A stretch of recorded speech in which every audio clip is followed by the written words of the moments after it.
Welcome to the Hawkridge Systems webinar Wednesday presentation for February 17th, 2016.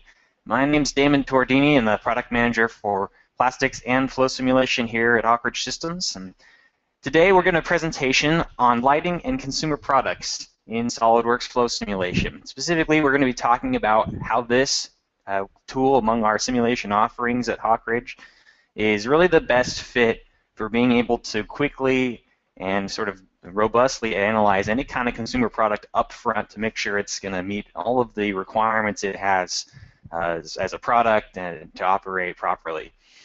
With me on the webinar today are two of our other employees from Hawkridge Systems. We've got Glenn Compton. He's the simulation sales manager here, and he'll be around to answer any kind of sales related questions if you have those. You'll be able to pose any questions you have in the chat panel of the GoToWebinar interface, which I'll cover in a minute. Also with me is Silvio Perez. He's our simulation application specialist. Who'll also be on hand to help answer any questions that you might have while I'm going through the presentation of a technical nature. And of course, after I'm done, we'll try to wrap up any questions that haven't been answered at the end and wait around in case anybody has any new ones. Before we get started here, let's go through and just make sure that everyone can see my screen and hear me all right, and then we'll cover the GoToWebinar interface. So briefly here, I'm just going to pop up two little polls to make sure that the audio and video is coming through properly. So if you can, please go ahead first and just confirm that you see the messages on the screen.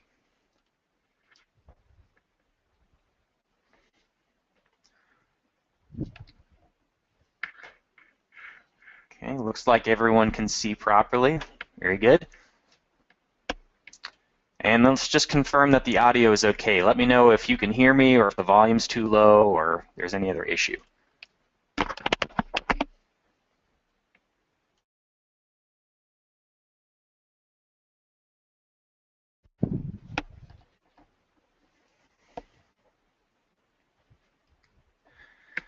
All right, fantastic. Looks like everyone can hear me and see me okay.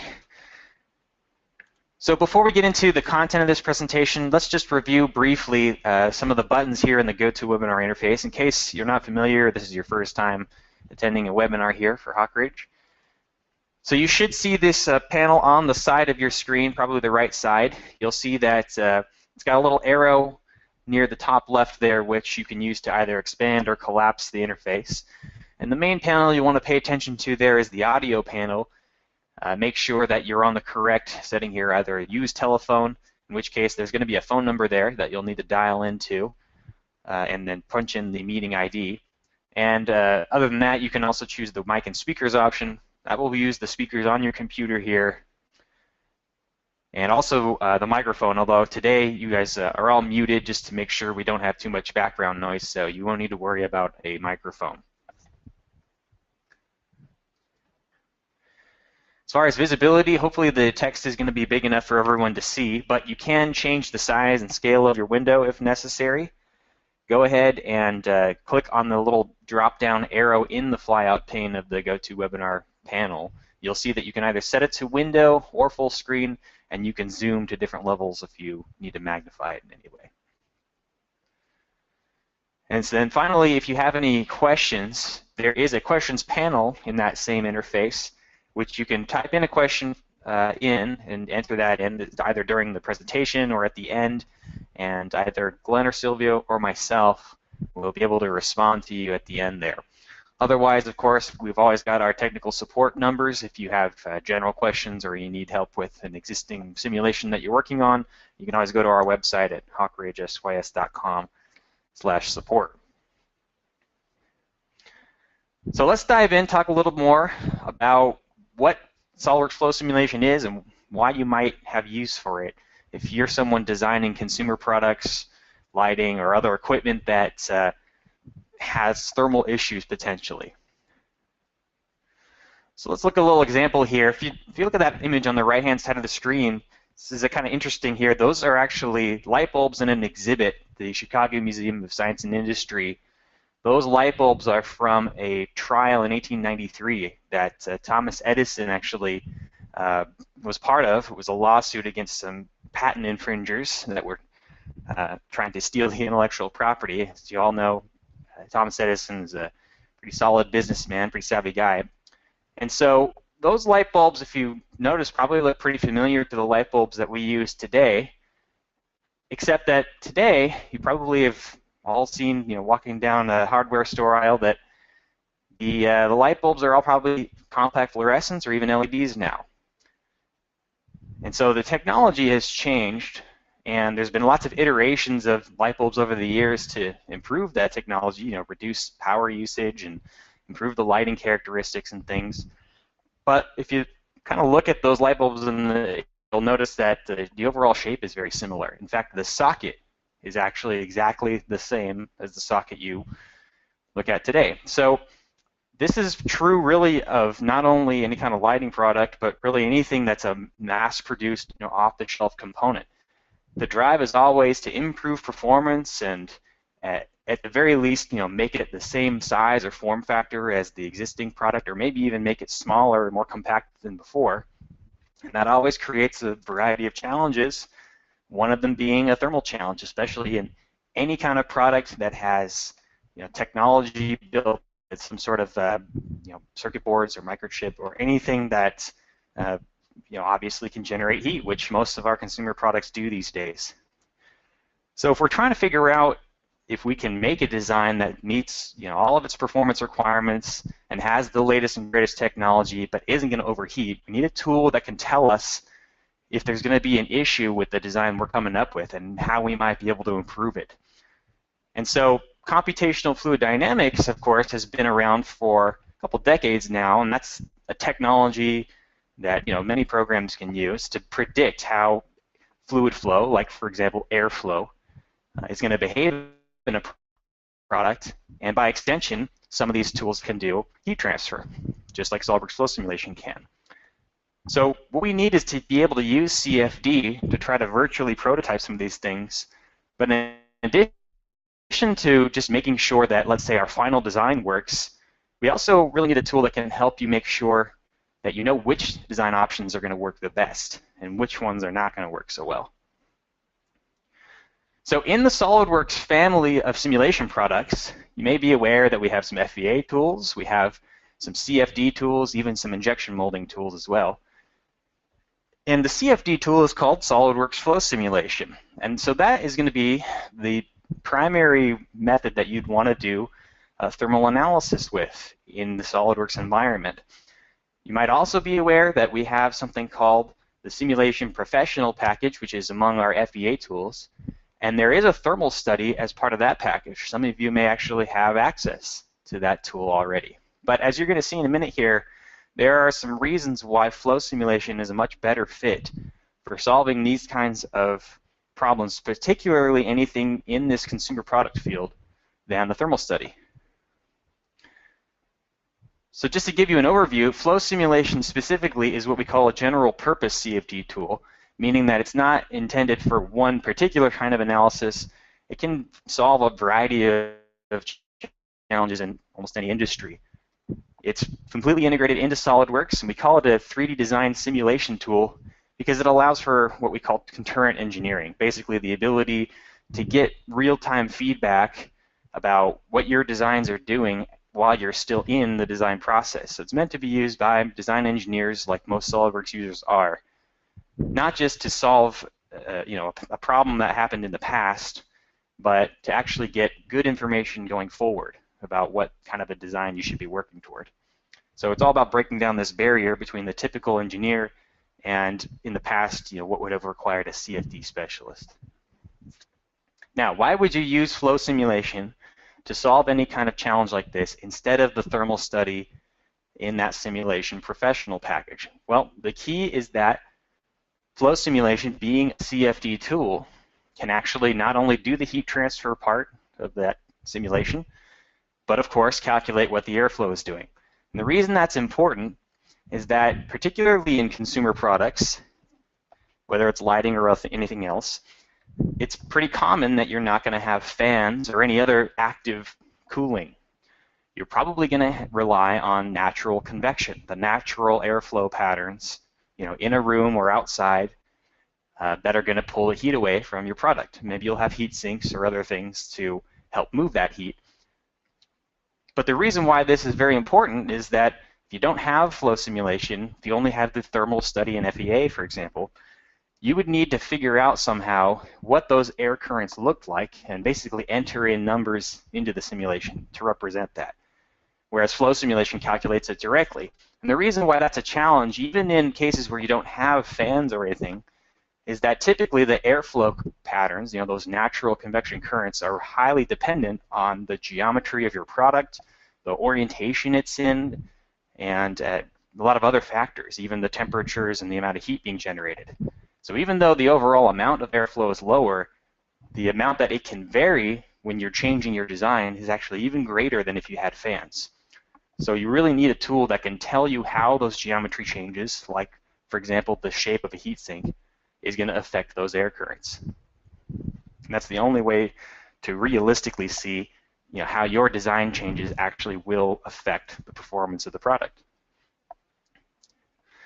So if you wanted to use flow simulation, how would you go through and get this kind of information? Well, the first step would be to have some geometry in SOLIDWORKS, either a model that you've worked on to create your 3D drawings or all the other reasons you would model in SOLIDWORKS, or something that you imported. And then you would create what we call the project wizard, which will walk you through most of the important steps to set up a problem. You'll apply any of the specific airflow conditions. You'll apply heat sources and then any other kind of material conditions. And we'll run the analysis and get some feedback. And then, of course, at that point, when we're looking at the results, we'll figure out if the current version of the product is good or bad, and if we need to make any kind of changes. So let's look at this specific case. We're going to try to analyze this LED light bulb, which is made up of an array of these Cree X-Lamp ML-B LEDs. These are a real LED option that's out there on the market, and we're going to analyze a bulb that has 12 of them, and each one uses about half a watt, so that would work out to a 6-watt LED bulb. That's probably good enough to light a typical room in your house. And so if you know anything about LEDs, you know that there are some pretty stringent thermal constraints on these LED chips. For example, these Cree LEDs really don't like going above 95 degrees Celsius. If they do, the performance drops significantly. Your light output drops, and sometimes it can even mess with the color spectrum. So we need to make sure we're designing a bulb and housing and all the other components that's going to make those LEDs stay cool. So we need to make sure we have the right sized vents and a big enough heat sink and the right shape and material of the heat sink. All of these other choices that can affect the bulb. So we're going to look at how we would use flow simulation to test out sort of whether this initial design is going to work well or not, and then maybe see if there are improvements we could make. Now, flow simulation also has some optional add-on capabilities. And one of those is something called the electronics cooling module. And this is going to add a couple capabilities that we're going to use here in this example to make our job a little easier. This module is not required to do any kind of heat transfer problem, but as you'll see in a few cases, it can either make them more accurate or make the setup a little easier. For example, one is called the 2-resistor model, and I'll revisit that in just a minute here as we're going through the setup. So let's jump over into SOLIDWORKS, and here's my LED bulb that we're going to start with. And you see right now this is sort of the baseline design where I've got 20 heatsink fins. I'm trying to figure out if this 20-fin version of the bulb will work. If it did, that'd be great. That 20-fin heatsink is probably cheaper to manufacture than other options. So let's see if this sort of baseline design is either meeting our constraint or violating it, or if we could make a change that would improve things. So all I would need to do is make sure my flow simulation add-on is enabled inside SOLIDWORKS here, and that enables all the tools that I'm going to need. There's not any other exporting or other interface required. And right away, I'll go start up the wizard here, and this is going to create a new analysis for me. And I'll just call this, let's say, Rev A, and we'll call this, ambient conditions. And obviously, you might want to test your product under different conditions, and so you might want to create multiple analyses to do that, or maybe just the worst case. So we're going to analyze this current 20-fin version to start with. We'll set up some units here that we want to use. Maybe SI units is fine, but we'll want temperature in Celsius. So you can customize any unit you want, and you can save it to your library here. Now, the next thing we'll need to decide is this going to be an internal analysis or an external analysis? If for some reason we only cared about the airflow or liquid flow inside our product, then we could do an internal analysis. And that might be a good choice for, let's say, an electronics box, like a, let's say a signal processor or a computer that has some fans. But for something like this LED bulb or really any other consumer product, since there aren't any fans, we really need to do an external analysis so that we can see how well the air is actually able to get into the unit, and also what the airflow around the outside of it looks like, because that's going to pull some heat away too, of course. So we'll do an external analysis here, and the nice thing about that is there's no modification required to the geometry. It's simply going to create sort of a box around my model here, which we call the computational domain, and it'll simply analyze all the airflow around the bulb and going through those vents there to the inside. Now I'll need to decide what kind of physics I want to include in this analysis, and so if I want to find out what the temperature of any of these components is, then of course I'll need to turn on the heat conduction in any of the solids. So that will use the material properties I've assigned to figure out what the amount of heat being conducted around is and what the temperatures of all those solids are, also including convection and the amount of heat the air is pulling away. I could even include radiation if I thought the temperatures were hot enough to justify that, or if this was, let's say, exposed to direct sunlight part of the time, although it probably isn't very likely since this is an LED light. And I have some other options here, like I could make this time dependent if I wanted to see how long it takes for the bulb to warm up.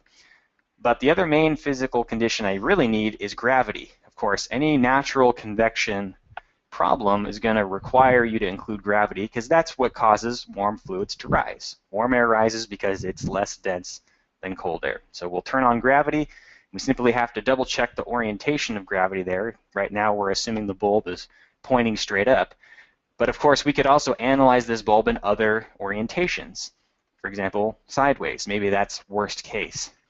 And so again, that's something the thermal study in Simulation Professional would not be able to do. You would have to somehow know what those different orientations do to type in the values to represent that. Now if we click next here, we'll just have to confirm what our fluid is, and for any kind of consumer product it's probably always going to be air. So we can simply double click air and add it to our list. Although if you had a product that, for example, had some other kind of fluid that was related to how it functioned, maybe you're designing a water bottle or some other kind of liquid holding system, you could do an analysis where there's a liquid inside a sealed chamber and air around the outside. You can do multiple fluids in the same analysis as long as they don't mix. You cannot mix gases and liquids, although we can mix gases together or liquids together. Now we'll need to also pick what our most common solid material is. We're going to pick copper for right now since that's what the heat sink here is made out of. But maybe after this we'd want to try if aluminum works. Obviously if we could use an aluminum heat sink and it keeps our chips cool enough, that's going to be cheaper. Finally, we'll just want to throw in what our ambient conditions are here, and we'll just assume this is standard sea level temperature and sea level pressure as well. But again, you might want to do another analysis later for, let's say, a really high altitude situation. Maybe your LED light has to go either in a house in Denver or maybe even in an airplane where the cabin isn't pressurized all the way. So we'll finish our wizard here, and most of the setup at this point is actually done. You can see we've got this cube here on the screen that's called the computational domain, and so that's where all the airflow is going to be present. And if we wanted to, we could, of course, shrink the computational domain if we thought it was too big or we wanted to extend it in other directions. And all we would need to do at this point is fill in the remaining detailed information about the simulation. For example, we'd need to set what some of our materials are. If the housing here is supposed to be plastic, I could insert a solid material and pick that housing component right there. And I could simply select a material from my database. For example, I've got like a nylon material here. Or I could also import a material from the SOLIDWORKS feature tree if I had already applied that. Now, you might be aware that if I get into some of the more detailed electronic components, like the PCB or the LED chips, those aren't really made of one material, right? They're made out of many materials, and I haven't really modeled all of that detail in this case because, you know, most likely the person doing the mechanical bulb design, like me here, is not the same person who actually designed the LED or designed the circuit board. So I need a way to accurately represent all the thermal characteristics of those components, even though I've just modeled them as a simple block, which is basically one solid material. And that's partly where the electronics cooling module for flow simulation comes in. If I don't want to simply apply a single material to the LED chips, for example, I can instead use something called a two-resistor component model. So what is a two-resistor component model? Well, almost any either LED manufacturer or any kind of integrated circuit, you know, for example, CPU processor or any other kind of motherboard chipset, will probably be able to provide you all these two-resistor component standards, or the also JADEC standard values. And they basically are just two numbers that describe how much heat is going to be transferred to the circuit board and how much heat would be transferred to a heat sink or to the atmosphere from the chip. So it's a way of simplifying very complex material and interconnection properties down to these two numbers. So for example, my LED here has two numbers that would have come from that spec sheet if you had seen it there. So I could go and insert my two-resistor component model here under the flow simulation library. And all I need to do is pick the top surface of that LED, and it's recognized immediately, and it knows which face is the outer face, the one that is going to emit the light in this case. And I would either just need to select one of the existing two-resistor components that are in the database that you get with the electronics cooling module, or of course I could enter my own, in this case the ML-B LED that I've got. And again, all I would need to enter when I created this thing would be these two values, the JC and JB resistance values. Other than that, I just need to type that what wattage this would be running at. So it's running at 1/2 watt. And then, of course, I'd have these other 12 LEDs that I could enter in to complete the rest of the heat generation. So that would be where all the heat comes from, and of course it would conduct to the PCB and then to the heat sink and all the other components. Now, how would I define the PCB? Well, I could also put more solid materials on and make essentially you know, an approximation of that PCB as one solid material. But another capability in the electronics cooling module is something called the PCB Generator. If you have a circuit board and you know the general makeup of the board, you know what the substrate is made out of, and you know what the conducting layers look like, you know how many layers there are, what their thicknesses are, and sort of what the coverage of the traces in the board are, you can enter all that information into the PCB layer definition, and then flow simulation will be able to calculate what all the thermal properties are. As you're probably aware, if you've ever worked with PCBs, they have much lower thermal conductivity through the thickness of the board than they do in the plane of the board. So the PCB generator will figure that out for you and apply it. So for example, again, I could create a new definition here of a PCB board. Let's insert a new printed circuit board. And I'd simply select that PCB component, and I'd either grab an existing one. For example, this is a 2-signal, 2-power conductor set to copper board. So I've got 4 layers of conductors spread as the traces are, and that's going to calculate all the values for me. So it's as simple as that. Select the board. You've got those detailed conductive properties applied to that simple part. Now, the only other thing I typically would do for this kind of analysis would be to specify if I've got any kind of thermal resistances between the layers. For example, if there's thermal tape or let's say adhesive or thermal paste or anything like that, I could do so. Let me switch over to the one that I finished here, and we'll take a look at some of these. So I've got like some solder resistance on the backside of the LED, and I've also got this thermal tape between the PCB and the heat spreader. I've got the rest of my two resistor components defined, and I've also got something called goals selected here. The goals are really just the key results that we need out of the analysis. They're pretty much our requirements. So for example, in this case, they're the temperature of the LEDs, or it would be the temperature of whatever kind of chip your consumer product uses, like maybe an Apple Watch. Or it might be the maximum temperature of a liquid that your device is supposed to hold if you're trying to figure out if it's getting too warm. We've also got some temperature values measuring the heatsink temperature, and also some things measuring the velocity through the bulb, so we would know, if the vents are big enough and if there's enough airflow, and also the temperature of that air. Now, we'll be able to get a lot more results than just these, but these will make it easy to see right away, sort of by looking at these key kind of sensor results, if each design is good or bad. So at this point, we would click the Run button.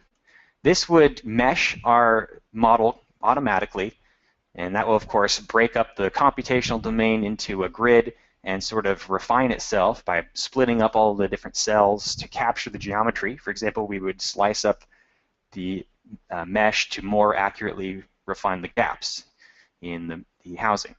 And then, of course, we would solve that project immediately, and by default, it's going to solve on your local computer. It's going to use all available CPU cores. And of course, you can also send this job to a networked machine if you have a more powerful computer located elsewhere in your office, and then the results will be loaded back onto your computer for reviewing. And if I were to run this right now, this would solve at about 10 minutes or so on my computer. And if you're curious, my machine is a HP EliteBook laptop that I'm using. Definitely not the latest and greatest hardware. So the simulation times that you'll expect, in most cases, depending on the level of mesh refinement you want, will not be more than maybe 30 minutes to an hour in most cases for a typical product like this. So let's go ahead and load in our results and see what we would get at this point. Now, the first thing we typically would want to do is go check what the value of those goals were. And I can see right away, if I look at this table down at the bottom, that my maximum LED temperature is about 93 Celsius. And then my heatsink and circuit board are a little bit lower than that. And I can see what the velocity of my airflow is as well. So if my requirement's 95, it looks like I'm technically meeting that requirement, but it's pretty close. Might be too close for comfort. And maybe if I can lower that temperature a little bit, maybe I could even increase the output of the LEDs. Or maybe I'm just looking for a bigger margin. So I know at this point that a design change would potentially help. But the question is, what kind of design change will work best? I started right now with this 20 fin version of my LED heatsink. But what if I were to increase that? Maybe I'd go 40 fins. That would double my surface area roughly. Maybe I'd need even more than that. Maybe I'd want to try all the way up to 100 fins. And of course, if I didn't have flow simulation, I would either need to build prototypes of all of these, test them all in the real world, or even if I was maybe outsourcing my analysis to somebody else who was doing CFD, I'd basically have to send them 5 different models and ask them to do the analysis 5 different times. And they might charge me 5 times as much. Hopefully not. So we can use flow simulation to either just make a change manually. Maybe I would try just the 60 fin version first and see what happens. Or I could even try all these at once using what we call the parametric study. We can go right in to the SOLIDWORKS interface here and create what we call the parametric study, which allows me to select a parameter, which could be either a flow condition, like let's say the ambient temperature of the air, or even the orientation of gravity, or I could select a model dimension to change the actual geometry. So back here in my future tree, you'll see that in the heatsink part, I've got a circular pattern that has been created. Right now it's set to 20 for 20 instances of that fin, but maybe I'd want to select that dimension and try different values. And I could simply punch in a table of all the different values I want, like let's say 40, 60, 80, and 100, or I could even give it a range and the parametric study would be allowed to do a goal optimization, which finds the correct number of fins that meets a particular goal I'm looking for, like a particular temperature. So if I were to run this goal optimization here, that would basically go through and run the analysis a few different times. And what I could get would be a batch of results output like this. Now I've got a table showing me what the value of my goals were at each of these different temperatures. Example that looking at the LED temperature, the coolest design from what I've tried is 40 degrees Celsius, or excuse me, 40 fins at 91 degrees Celsius. So as it turns out, all of these more expensive, more intricate designs, like 60 to 100 fins, they actually made the temperature go back up. And if you looked at, for example, a surface plot here, you might figure out why. Adding more fins in is probably restricting the airflow. So even though I've got more surface area, it's creating too much of a bottleneck, and it's not allowing enough air to get through those vents. And so it's actually hurting my temperatures.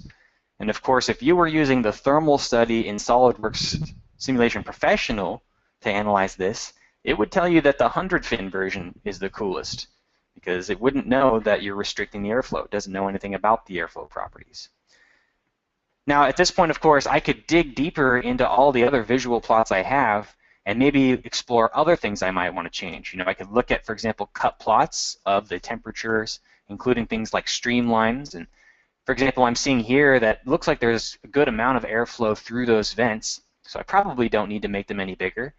But depending on which heatsink fin variation I go with, that might change. And I could drag this back and forth to see what the airflow patterns look like in the different areas of the bulb. I could look at those surface plots like we just saw in the PowerPoint image and compare, of course, what the temperatures on all the different LED fins look like. And of course, I could see that the heatsink is hottest right in the middle there, as you'd expect. So maybe we'd want to modify the design to put a little more material in there to help pull the heat away through conduction. And of course, we could look at things like the flow trajectories if you wanted to animate what those airflow patterns look like in real time. And we could see, for example, in these results that there's actually a pretty big velocity change when the air is coming out the vents. So even though it's static air, it's much more complex than just assuming we have the same amount of airflow or same velocity of airflow current all over the model. So using a tool like Flow Simulation that calculates what those air currents look like adds a lot of value here.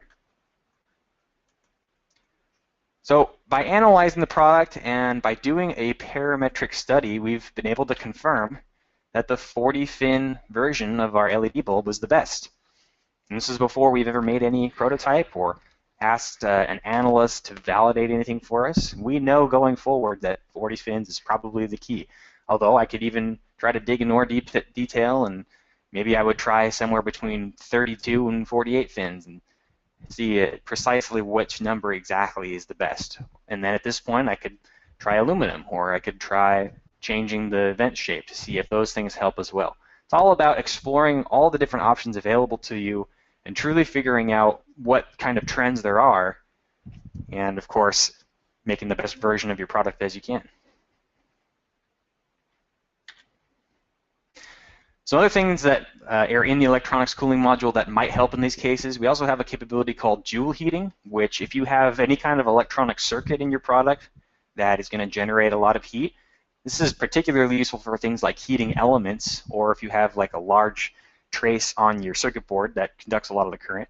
This will calculate how much current and then how much, of course, resistance there is in that circuit based on the material, like if it was copper, for example. And then that can calculate for you how much heat's being generated, rather than requiring you to type in a certain wattage up front. So that's another way to increase the realism of the simulation. There are also things like an expanded library and also the ability to simulate heat pipes. If you're using heat pipes in your design, you can enter in sort of the effective thermal conductance of the heat pipe, which you would be able to get from the manufacturer of it, and you'd be able to account for that in your analysis. Now, if you're wondering who uses Flow Simulation out in the world of SOLIDWORKS, there are quite a number of customers that do that. We've actually got here at Hawkridge alone, over 500 customers using flow simulation.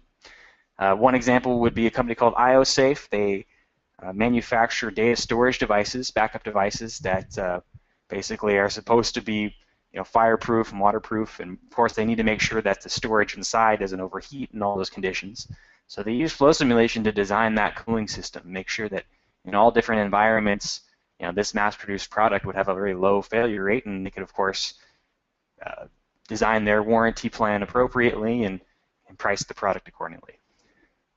Of course, out there, if you're going to get started using flow simulation, there's going to be lots of resources to help you out.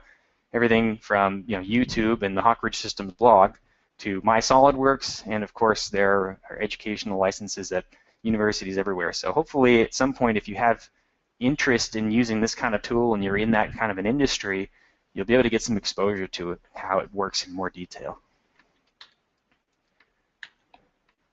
So with that, I don't have any other content to show you in the presentation. Hopefully you've seen that flow simulation is very easy to use. You can ramp up quickly if you're used to the SOLIDWORKS interface, and you can get some feedback right away about the kinds of products you're designing, and hopefully make better decisions before you waste a lot of money and time on prototypes and head right to production. We'll hang out for just a minute here in case there are any other questions to wrap up. Otherwise, thanks for attending. Have a good rest of the week.